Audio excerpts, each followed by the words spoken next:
Nah jadi ceritanya ada sepasang sahabat, sebut aja namanya Rido dan Hilmi. Mereka ini di tahun 1980-an itu setelah baru lulus SD, mereka pisah. Gak satu sekolah lagi, jadi jarang main. Nah karena si Rido ini masuk ke pesantren, sedangkan Hilmi itu masuk ke SMP negeri. Singkat cerita, sampai mereka udah SMA, si Rido lanjut pesantren di pesantren yang sama. Dan ternyata Hilmi itu dimasukin ke pesantren yang sama kayak Rido. Jadi satu sekolah lagi? Iya, satu tempat lagi, Moy.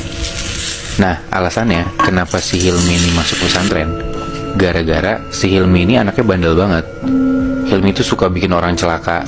Dan Hilmi pun sendiri itu badannya sering babak belur. Bener-bener hancur deh pokoknya anaknya.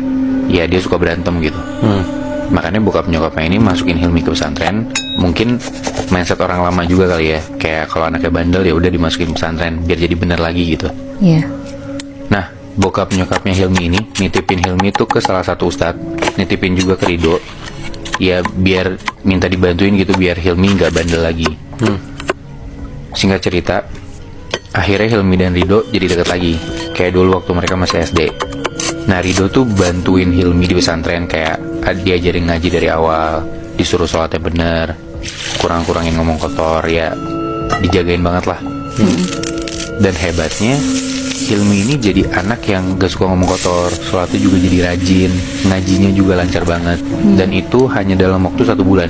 Cepet banget berarti ya? Nah gue juga ngerasa gitu. Nah gue sebenarnya nggak tahu sih hitungannya itu cepet apa enggak. Cuman kalau menurut gue ya itu hitungannya cepet, karena ya gue juga ngaji nggak bisa cepet itu gitu loh. Nah Rido nggak ngerasa gimana-gimana dengan Hilmi yang bisa cepet belajar itu, karena ya Hilmi ngejalanin belajar di pesantren tuh kelihatannya serius-serius aja.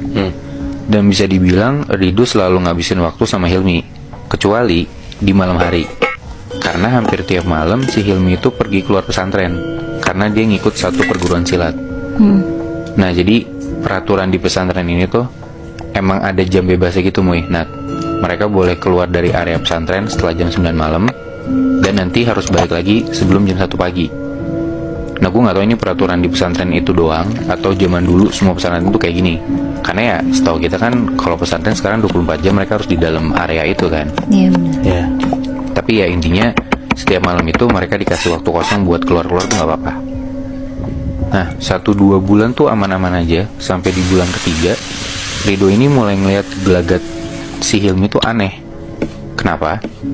Jadi kalau di pesantren ini tuh makannya kayak di satu piring gede berlima gitu, kebayang gak sih lo? Jadi kayak nasinya banyak, terus ada lauknya di tengah-tengahnya gitu. Nah pas makan bareng ini si Hilmi tuh cuma makan nasi putih